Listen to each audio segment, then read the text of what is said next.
Tanggal 4 Januari, hari keempat. Bacaan Kejadian pasal 10 sampai dengan pasal 11. Konstruksi dan kebingungan. Garis besar. Mulai dari Nuh dan ketiga anaknya, Tuhan mulai mengisi kembali dunia. Tapi karena akar dosa belum terhapus, maka buah dosa segera menjadi jelas lagi, yaitu melalui tindakan kesombongan dan ketidaktaatan. Karena keturunan Nuh berusaha membangun sebuah kota dengan sebuah menara yang puncaknya sampai ke langit, dalam pasal 11 ayat 4, Tuhan membuat proyek ini berhenti dengan mengacau balaukan bahasa mereka, menyebabkan mereka berserak di atas muka bumi, tepat seperti diperintahkan Allah pada sebelumnya. Pasal 9 ayat 1. Renungan harian. Perhatikan peristiwa di televisi berikut yang sangat mengesankan ini. Delegasi dari seluruh dunia bertemu di Majelis Umum PBB untuk membahas solusi terhadap masalah internasional.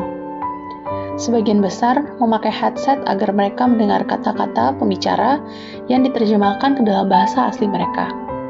Hal ini menjadi sebuah pengingat bahwa ada rintangan yang memisahkan manusia, bahkan saat mereka bekerja sama untuk membuat suatu persatuan. Berabad-abad yang lalu, umat manusia memberontak melawan Tuhan. Kejadian pasal 11 melukiskan gambaran yang menyedihkan tentang kekacauan orang-orang yang menyebabkan perpisahan satu sama lain karena ketidakpercayaan dan kebingungan. Tapi pemandangan itu tidak begitu jauh dari dunia sekarang ini. Dunia Babel kuno meramalkan situasi kita saat ini. Bahasa masih terbagi, orang-orang masih terganggu dan bingung satu sama lain. Solusi Tuhan untuk kekacauan umat manusia masih sama. Kabar baik tentang pengampunan dosa di dalam Tuhan Yesus Kristus. Mungkin Anda pernah bersaksi mengenai kasih Tuhan dengan seseorang dalam bahasa Indonesia. Pernahkah Anda membagikan kabar keselamatan ini dengan seseorang yang berbicara dengan bahasa yang berbeda? Jika Anda memiliki kesempatan untuk berteman dengan seseorang dari budaya yang berbeda dari Anda, carilah buku Kristen dan Alkitab di dalam bahasa orang tersebut. Cara terbaik untuk menyampaikan ide adalah dengan menuliskan ide itu secara pribadi.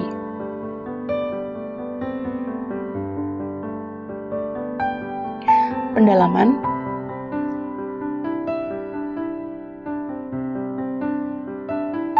Corong sejarah. Kejadian pasal 10 ayat 1 sampai 11 dan 32. Kejadian pasal 10 sampai dengan pasal 11 dikemas dengan data sejarah yang mengungkapkan bagaimana bangsa-bangsa menyebar di atas bumi pada abad pertama setelah bahasa mereka secara supernatural dikacaukan di Babel. Catatan Alkitab kemudian menyempit untuk fokus pada Abram dan keluarganya yang menjadi saluran penyataan Allah kepada manusia dan menjadi nenek moyang Mesias. Melihat ke atas atau melihat ke bawah. Kejadian pasal 11 ayat 5. Orang-orang yang membangun menara Babel bangga dengan menara yang mereka pikir akan mencapai langit. Pasal 11 ayat 4. Bagi mereka, itu adalah prestasi arsitektur dan spiritual yang hebat. Tapi dari sudut pandang Tuhan, pasal 11 ayat 5, Tuhanlah yang harus turun untuk melihatnya. Puncak keberhasilan manusia akan selalu tepat bila dilihat dari sudut pandang Tuhan, bukan sebaliknya. Amin. Tuhan Yesus memberkati.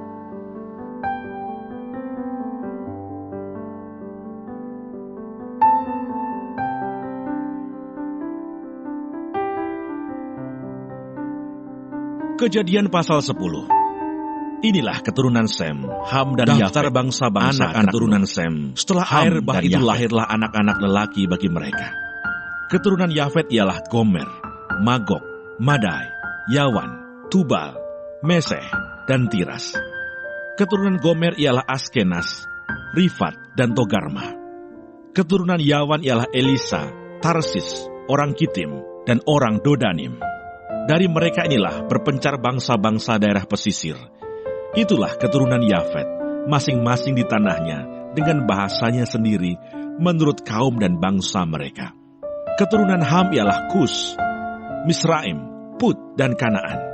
Keturunan Kus ialah Seba, Hawila, Sabta, Raima, Sabteka.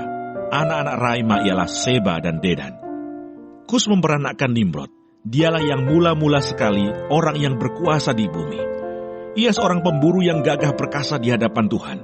Sebab itu dikatakan orang seperti Nimrod, seorang pemburu yang gagah perkasa di hadapan Tuhan. Mula-mula kerajaannya terdiri dari Babel, Erech, dan Akkad, semuanya di tanah Siniar. Dari negeri itu ia pergi ke Asyur, lalu mendirikan Niniwe, Rehoboth-ir, Kalah, dan Resen di antara Niniwe dan Kalah. Itulah kota besar itu.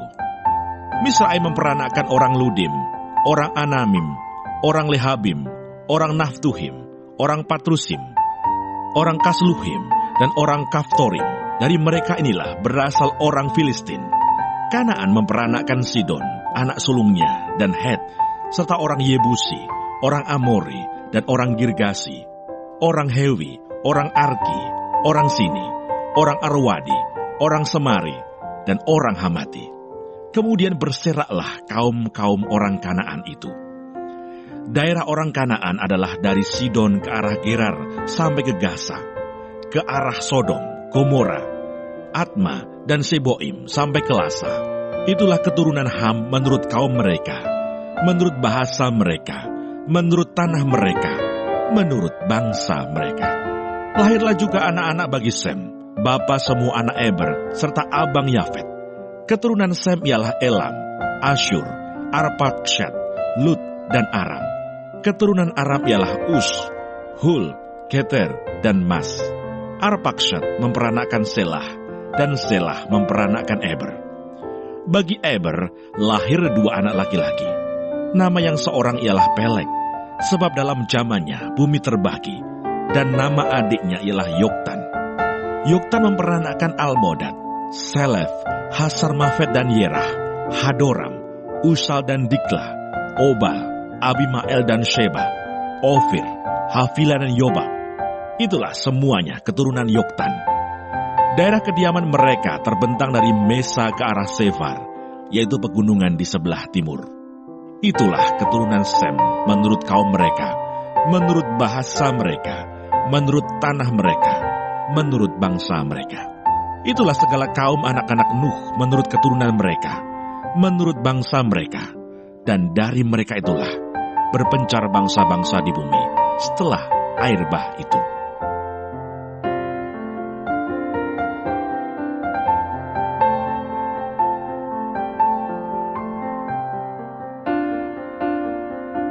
Kejadian pasal 11. Menara Babel. Adapun seluruh bumi satu bahasanya dan satu logatnya. Maka berangkatlah mereka ke sebelah timur dan menjumpai tanah datar di tanah Siniar. Lalu menetaplah mereka di sana. Mereka berkata seorang kepada yang lain, "Marilah kita membuat batu bata dan membakarnya baik-baik." Lalu bata itulah dipakai mereka sebagai batu dan tergala-gala sebagai tanah liat. Juga kata mereka, "Marilah kita dirikan bagi kita sebuah kota dengan sebuah menara yang puncaknya sampai ke langit. Dan marilah kita cari nama, supaya kita jangan terserak ke seluruh bumi." Lalu turunlah Tuhan untuk melihat kota dan menara yang didirikan oleh anak-anak manusia itu. Dan ia berfirman, "Mereka ini satu bangsa dengan satu bahasa untuk semuanya." Ini barulah permulaan usaha mereka. Mulai dari sekarang apapun juga yang mereka rencanakan, tidak ada yang tidak akan dapat terlaksana. Baiklah kita turun dan mengacau balaukan di sana bahasa mereka, sehingga mereka tidak mengerti lagi bahasa masing-masing.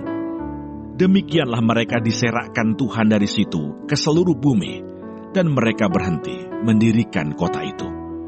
Itulah sebabnya sampai sekarang nama kota itu disebut Babel, karena disitulah dikacau balaukan Tuhan bahasa seluruh bumi, dan dari situlah mereka diserakkan Tuhan ke seluruh bumi. Keturunan Sem. Inilah keturunan Sem. Setelah Sem berumur 100 tahun, ia memperanakkan Arpakshad 2 tahun setelah air bah itu. Sem masih hidup 500 tahun setelah ia memperanakkan Arpakshad, dan ia memperanakkan anak-anak lelaki dan perempuan. Setelah Arpakshad hidup 35 tahun, ia memperanakkan Selah. Arpakshad masih hidup 403 tahun setelah ia memperanakkan Selah, dan ia memperanakkan anak-anak lelaki dan perempuan. Setelah Selah hidup 30 tahun, ia memperanakkan Eber. Selah masih hidup 403 tahun setelah ia memperanakkan Eber, dan ia memperanakkan anak-anak lelaki dan perempuan. Setelah Eber hidup 34 tahun, ia memperanakkan Peleg. Eber masih hidup 430 tahun setelah ia memperanakkan Peleg, dan ia memperanakkan anak-anak lelaki dan perempuan. Setelah Peleg hidup 30 tahun, ia memperanakkan Rehu. Peleg masih hidup 209 tahun setelah ia memperanakkan Rehu, dan ia memperanakkan anak-anak lelaki dan perempuan. Setelah Rehu hidup 32 tahun, ia memperanakkan Seruh. Rehu masih hidup 207 tahun setelah ia memperanakkan Seruh, dan ia memperanakkan anak-anak lelaki dan perempuan. Setelah Seruh hidup 30 tahun, ia memperanakkan Nahor. Seruh masih hidup 200 tahun setelah ia memperanakkan Nahor, dan ia memperanakkan anak-anak lelaki dan perempuan. Setelah Nahor hidup 29 tahun, ia memperanakkan Terah. Nahor masih hidup 119 tahun setelah ia memperanakkan Terah, dan ia memperanakkan anak-anak lelaki dan perempuan. Setelah Terah hidup 70 tahun, ia memperanakkan Abram, Nahor, dan Haran.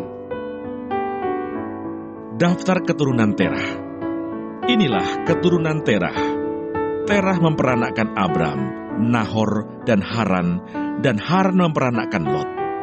Ketika Terah ayahnya masih hidup, matilah Haran di negeri kelahirannya di Ur Kasdim. Abram dan Nahor kedua-duanya kawin. Nama istri Abram ialah Sarai, dan nama istri Nahor ialah Milka, anak Haran, ayah Milka dan Yiska. Sarai itu mandul, tidak mempunyai anak. Lalu Terah membawa Abram, anaknya, serta cucunya Lot, yaitu anak Haran, dan Sarai, menantunya, istri Abram, anaknya. Ia berangkat bersama-sama dengan mereka dari Ur Kasdim untuk pergi ke tanah Kanaan. Lalu sampailah mereka ke Haran dan menetap di sana. Umur Terah ada 205 tahun. Lalu ia mati di Haran.